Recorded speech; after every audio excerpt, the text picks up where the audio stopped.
Bismillahirrahmanirrahim. Assalamualaikum warahmatullahi wabarakatuh.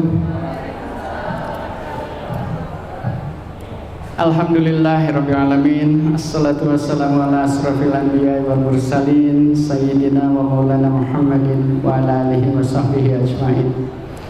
La ilaha illallah malikul haqqul mubin Muhammadur Rasulullah sadiqul wa'dil amin. Allahumma sholli ala sayyidina Muhammadin wa ala ali sayyidina Muhammadin fil awwalina wal akhirin wa fil malail a'la ila yaumiddin. Faqalallahu ta'ala fi Qur'anil azim. A'udzu billahi minasyaitonir rajim. Bismillahirrahmanirrahim. Inna fi khalqis samawati wal ardi wa ikhtilafil laili wan nahari la ayatin li ulil albab alladzina yazkuruna Allaha qiyaman wa qu'udan wa ala junubihim wa يتفكرون في خلق السماوات والأرض ربنا ما خلقت هذا باطلا سبحانك ربنا ما خلقت هذا باطلا سبحانك فقنا عذاب النار صدق الله العظيم. Al-ayah. Sesungguhnya dalam penciptaan langit dan bumi terdapat tanda-tanda kekuasaan Allah bagi orang-orang yang berakal.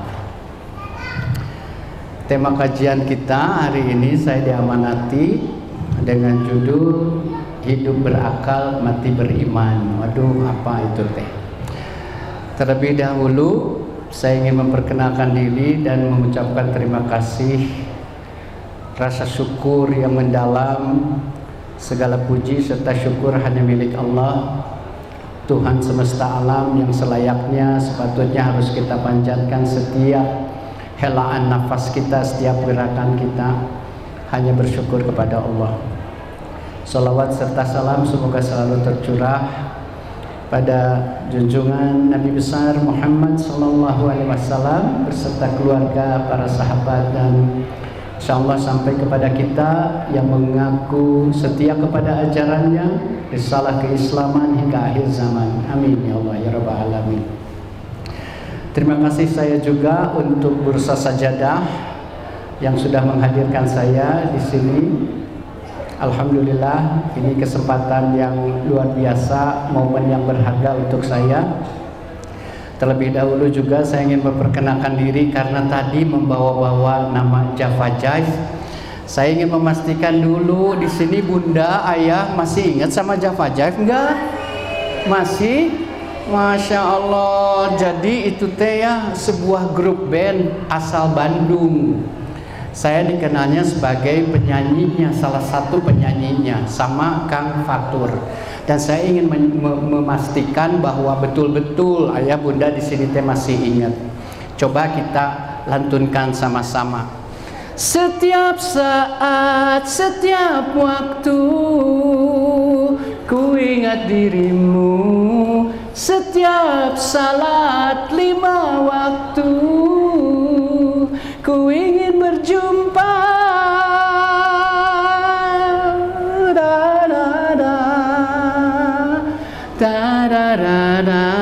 Yuk sama-sama. Setiap salat 5 waktu, ku ingin berjumpa.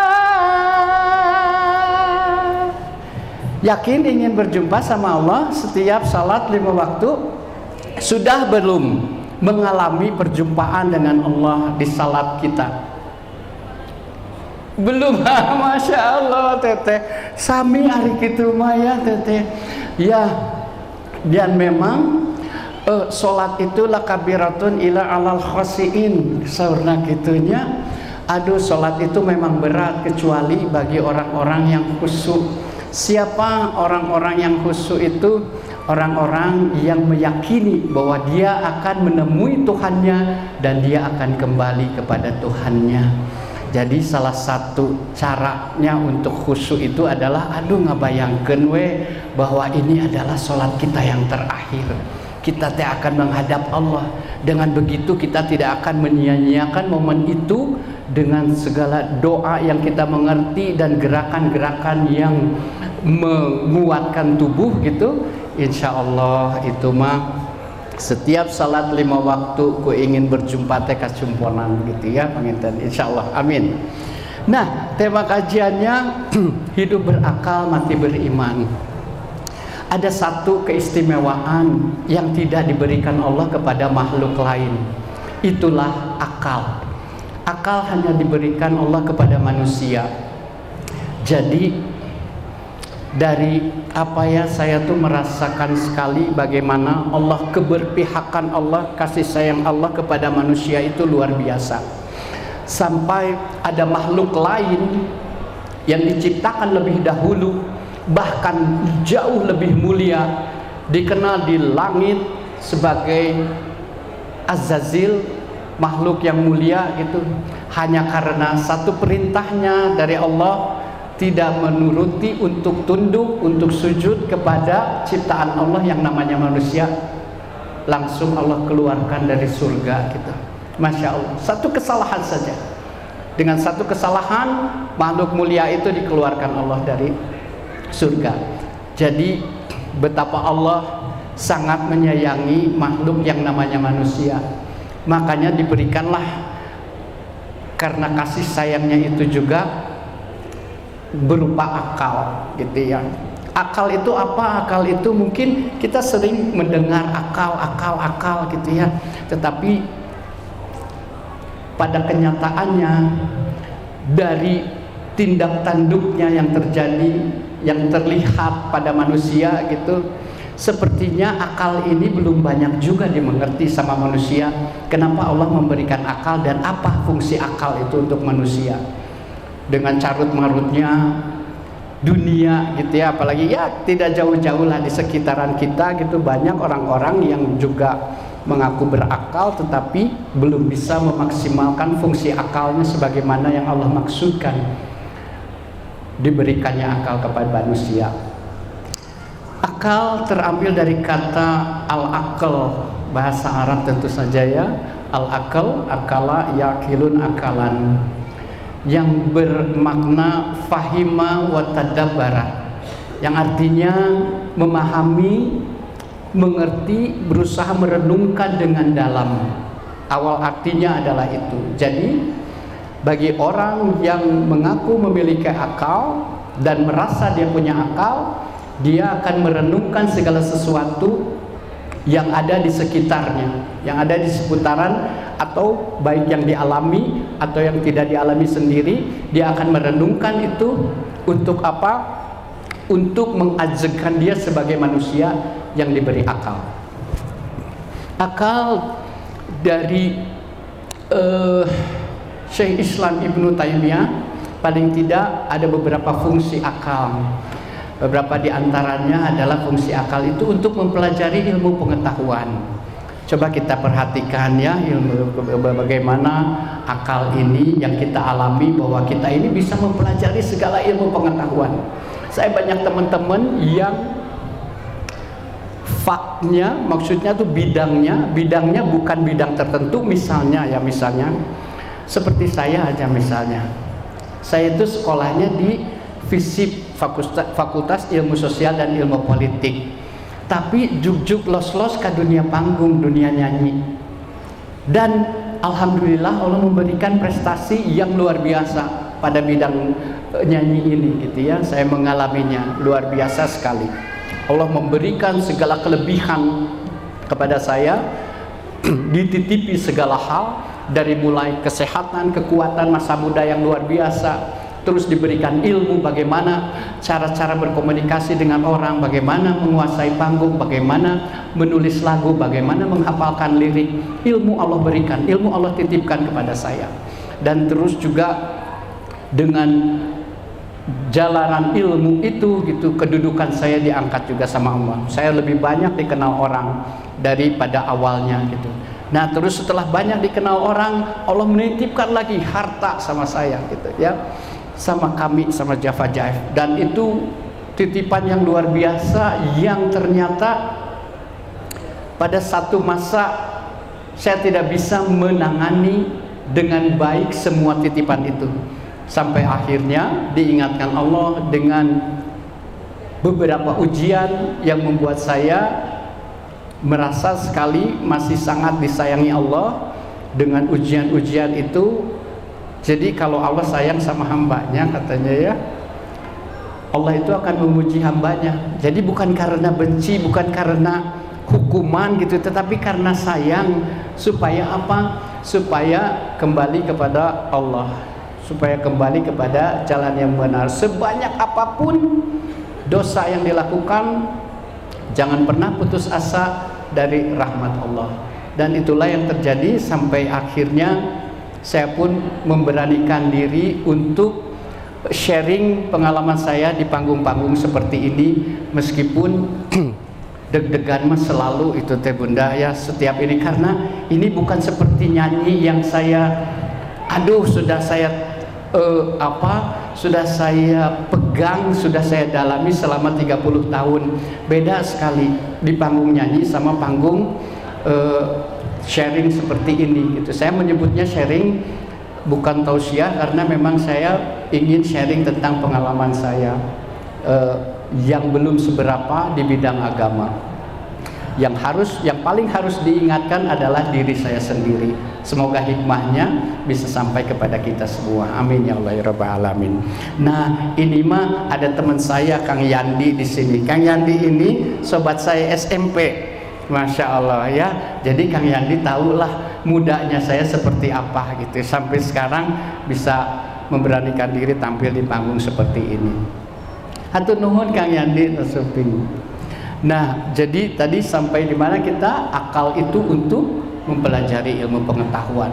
Pengetahuan apapun bisa kita pelajari, meskipun itu bukan bidang kita, meskipun itu satu bidang yang baru sama kita, tetapi dengan kekuatan akal yang diberikan Allah kepada kita, kita bisa mempelajari ilmu pengetahuan apapun.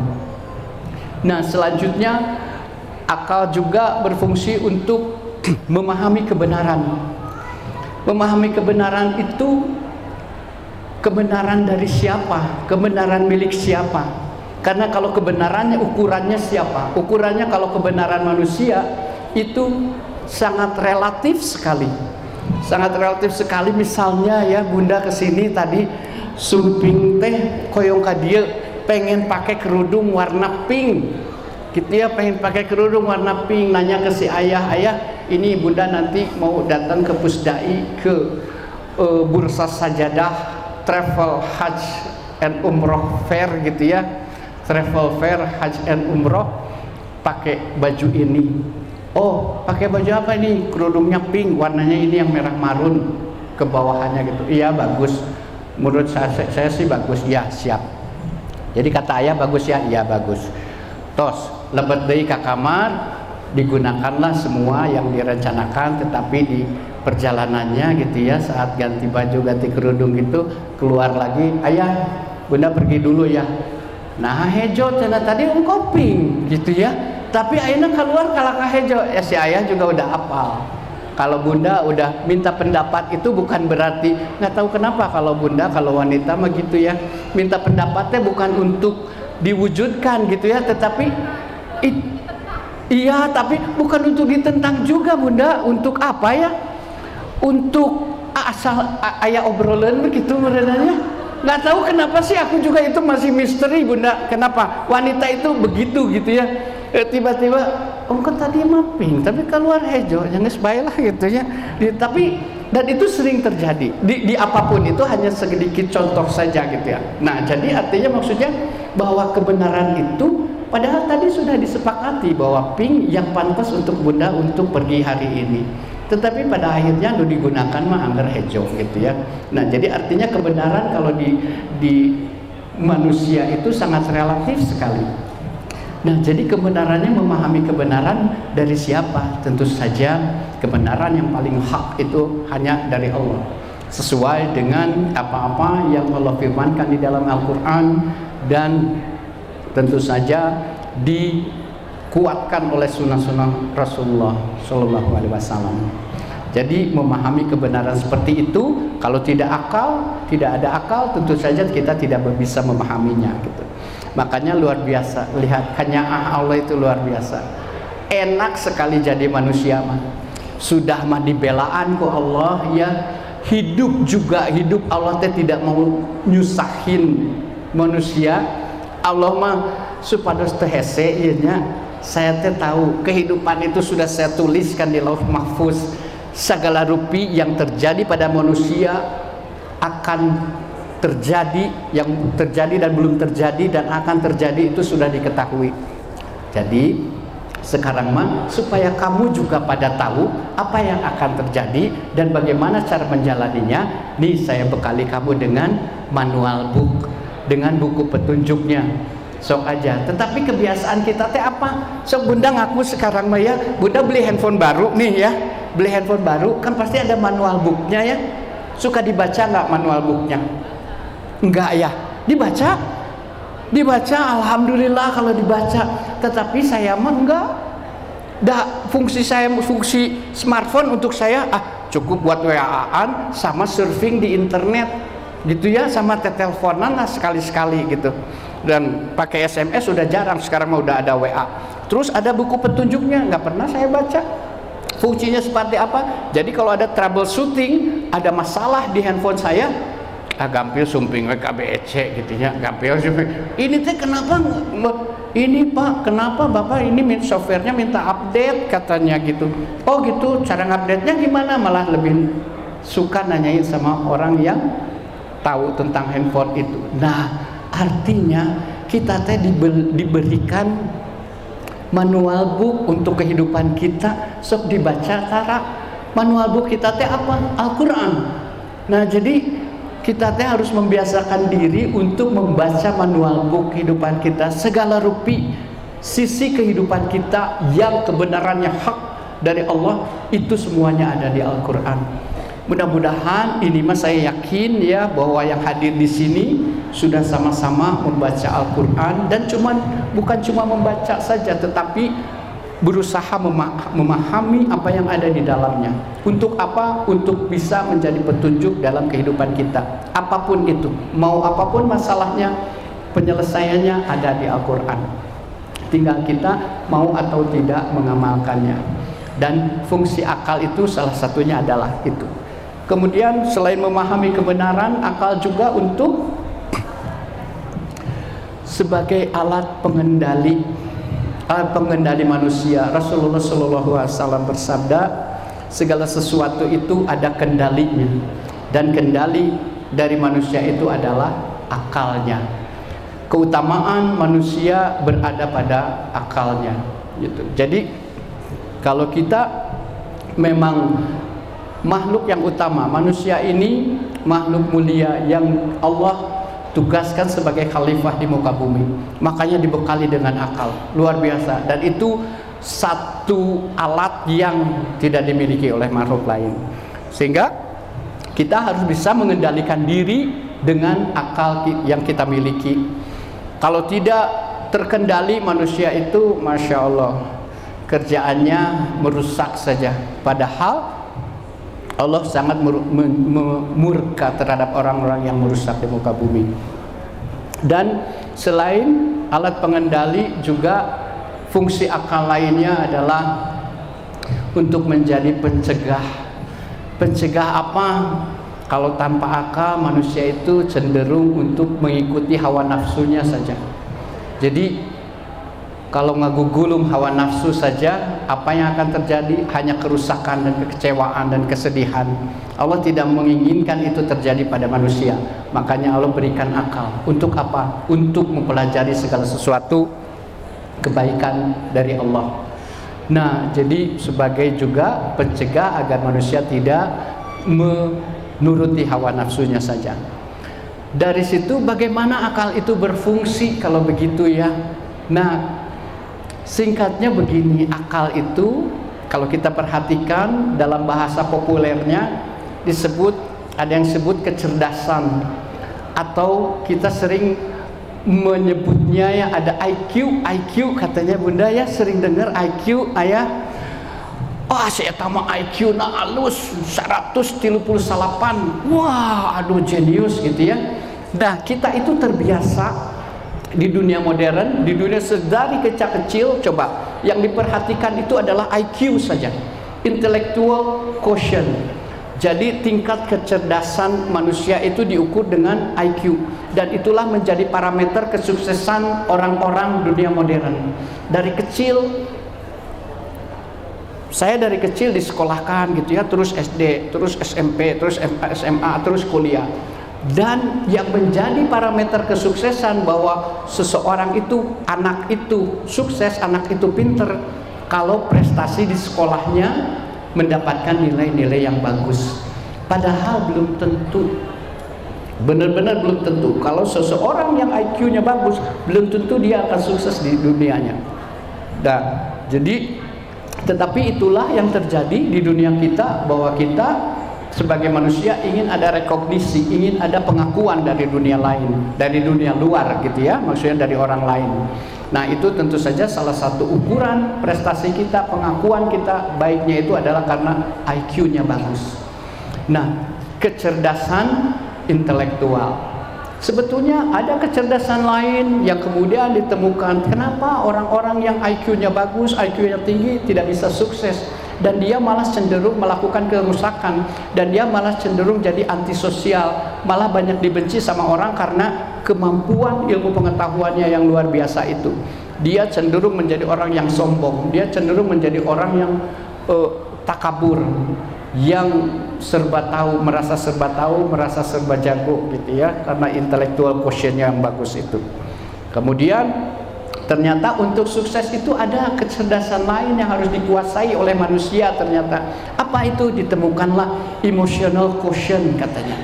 Emotional quotient itu apa? Kecerdasan emosional. Jadi kalau orang tidak punya kecerdasan emosional, bagaimana menghargai orang lain, bagaimana berbicara yang baik kepada orang lain, bagaimana cara memuliakan orang lain, bagaimana mempunyai empati dan simpati kepada orang lain, orang tersebut cenderung tidak sukses karena orang tidak mau berdekatan dengannya. Nah, jadinya artinya ternyata harus bagus emotional quotient-nya juga, kecerdasan emosionalnya itu harus bagus katanya gitu ya. Maka orang itu bisa disebut sukses, bisa meraih kesuksesan dengan dua kecerdasan tersebut. Tetapi lagi-lagi manusia kenapa dengan dua kecerdasan itu juga tidak cukup? Masih harus ada kecerdasan lain. Apa itu? Ditemukanlah spiritual quotient katanya. Ini saya berbicara tentang dunia modern yang sebetulnya kalau kita mengikuti dunia yang digariskan, yang disuratkan oleh Allah dan disiratkan oleh Allah, kita tidak harus berkelana kemana-mana dengan mengetahui segala kecerdasan itu. Tetapi karena kita hidup di dunia itu, sebaiknya kita juga mengetahui dunia di mana kita berada. Dan kecerdasan berikutnya adalah spiritual quotient katanya. Karena dengan spiritual quotient ini orang menjadi lebih paham segala sesuatu. Keputusan itu ternyata tidak hanya dari yang terlihat saja gitu ya. Saat kita menghadapi pimpinan gitu, pimpinan itu sudah mau mempromosikan si A, tetapi tiba-tiba yang diangkat adalah si B. Seperti tadi itu ya, seperti tadi itu soal kerudung, itu masalah yang masih sangat simpel. Tetapi ada yang lebih krusial lagi, soal-soal di karir, soal di pendidikan dan yang sebagainya gitu ya, lebih krusial lagi. Dan itu ternyata kecerdasan itu ada pada kecerdasan spiritual. Orang tiba-tiba memilih orang yang sudah dicalonkan, yang menggugurkan orang yang sudah dicalonkan itu hanya karena gara-gara melihat bahwa ini memang dia ini lebih pinter, memang dia ini lebih berprestasi, memang dia ini lebih setia kawan gitu. Tetapi ada sisi-sisi spiritual dia dan akhlak dia yang mengedepan gitu saat berjanji, saat dia berdiskusi, saat dia menyampaikan pendapat, dan saat dia berjanji, misalnya salah satu sisi saja berjanji. dia cenderung menepati janji. Bahkan sebelum waktu yang dijanjikan dia sudah hadir duluan. Pimpinan itu pun melihat siapa diri dia ini gitu ya. Ternyata dia selain intelektual quotientnya biasa-biasa aja, emotional quotientnya juga biasa-biasa aja. Tetapi setiap misalnya lagi rapat pun dia izin untuk apa? Sekedar, bukan sekedar ya, maksudnya di dunia kita sekedar untuk sholat. Dia meminta izin kepada pimpinannya untuk izin sholat gitu. Dan dia berani untuk menanggung resiko gitu, bahwa dia akan terkena terkena sanksi atau apapun, tapi dia karena dengan komitmennya dia kepada Allah, waktunya sholat dia minta izin untuk sholat, dan itu ternyata menjadi catatan yang menggugurkan calon lain gitu, bahwa dia ini seseorang yang pantas menduduki karir yang lebih maju, karir yang posisi yang lebih bagus. Nah, dari kecerdasan seperti itu ternyata dalam diri manusia itu ada 3 kecerdasan. Selain kecerdasan intelektual, kecerdasan emosional, juga kecerdasan spiritual yang menjadi panglima ketiga kecerdasan itu. Dan kesemuanya ini harus terintegrasi di dalam diri manusia sehingga menjadi akal tadi itu. Singkatnya kalau Allah mah lebih singkat, lebih enakeun bahasanya, lebih tepat gitu ya, dan itu benar-benar menyeluruh gitu sehingga menjadi akal. Jadi kalau kita telah lebih jauh, ternyata akal itu, bagaimana akal itu bisa menjadi sebuah mesin penggerak yang baik untuk manusia. Ternyata dia itu distimulan dari panca indera.